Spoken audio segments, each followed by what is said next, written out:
Bismillahirrahmanirrahim. Gerçekten Gazze'de büyük bir yıkım, büyük bir soykırım gerçekleştirilmekte. Yani dünyanın belki pek nadir şekilde şahit olduğu bir olaya şahitlik ediyoruz günümüzde. 10 ayda işte 11. aya yaklaşıyor. 40 binden fazla insan hayatını kaybetti. Siyonist İsrail'in saldırıları neticesinde. Gerçekten yani bebeklerin vahşice katledilmesi, kadınların, çocukların evlerinin başlarına yıkılması, vahşice katledilmesi, 10 aydır hiçbir ülkenin müdahale edemediği küçücük bir şehirde, Gazze'de maalesef enkaz altında olanlarla birlikte 50 bin insanın hayatını kaybettiğine şahit olmaktayız ve bu 50 bin insanın katledilişini çeken, şahit olan, belgeleyen, dünyaya servis eden, canlı yayınlarla dünyaya servis eden gazeteciler katledildi. Şu ana kadar 169 gazeteci hayatını kaybetti bu saldırılarda. Şehit oldular. En son şehit olan da İbrahim Mervan'dı. Maalesef uluslararası kuruluşlar, Birleşmiş Milletler, İnsan Hakları kuruluşları, Uluslararası Ceza Mahkemesi işlevsiz kaldı bu süreçte. Sözde gazetecileri savunan, işte her fırsatta Türkiye'deki sözde gazetecilerin savunucusu olan Avrupa Birliği, Amerika gibi ülkeler maalesef Siyonist İsrail'e silah desteğiyle aslında bu 169 gazetecinin de katili durumuna geçtiler. Peki nerede bu işte gazetecileri savunduğunuz, işte o değerleri savunduğunuz, insan haklarını savunduğunuz durumlar? Maalesef bunların tümünün yalan olduğunu gördük. Bu son 10 ayda 7 Ekim'den sonra Birleşmiş Milletler'in aslında daimi 5 üyenin kontrolünde olduğunu, Amerika'nın, İngiltere'nin, Almanya'nın, Fransa'nın, İtalya'nın İsrail'e tam anlamıyla silah desteği sağladığını, siyasi irade ortaya koyduğunu ve hiçbir İslam ülkesinin müdahale etmemesi için bölgeye askeri sevkiyat yaptığını görmekteyiz. Tüm bunlar ne için? Siyonist İsrail'in Filistin'i tamamıyla işgal etmesi, o toprakları ele geçirmesi, sözde büyük İsrail devletini kurması için yardımcı olmaya çalışıyorlar. Ve son 10 aydır da ortaya koydukları tavır, tutum, işte sözde ateşkes için çabalamalar, hepsinin yalan olduğunu da görmekteyiz.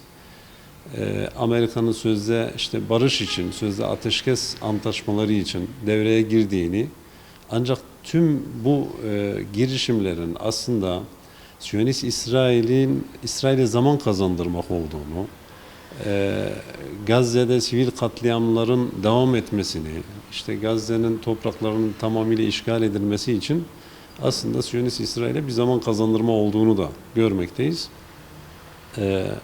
Bu durumda aslında oynanan bir tiyatro var ve bu tiyatroda Amerika ve batılı Avrupa ülkeleri destek verdikleri Siyonist terör oluşumu İsrail'le birlikte hareket etmekte ve maalesef İslam ülkeleri de, Arap ülkeleri de büyük bir acziyet içerisinde, büyük bir utanç içerisinde beklemekteler.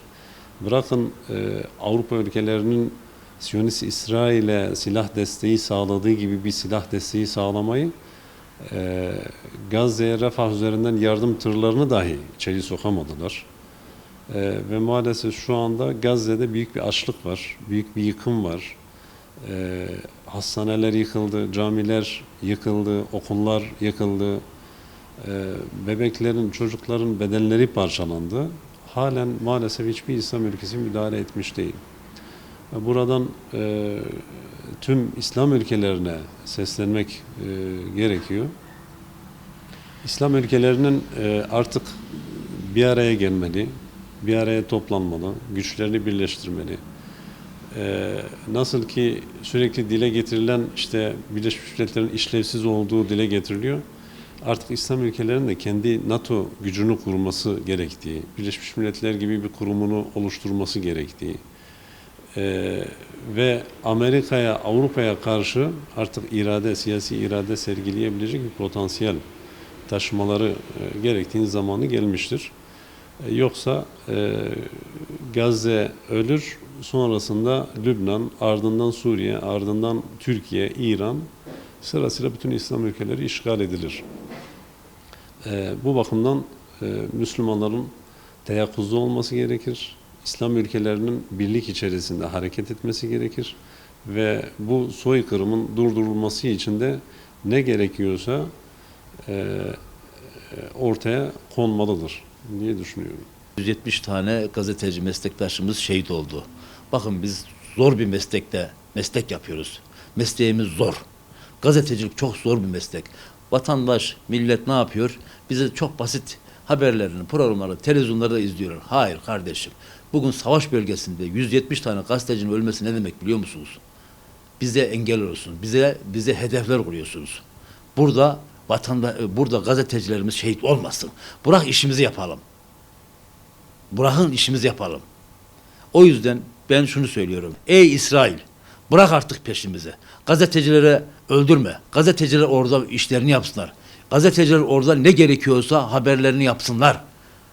Biz bağımsız gazetecilik yapıyoruz. Özgürüz biz.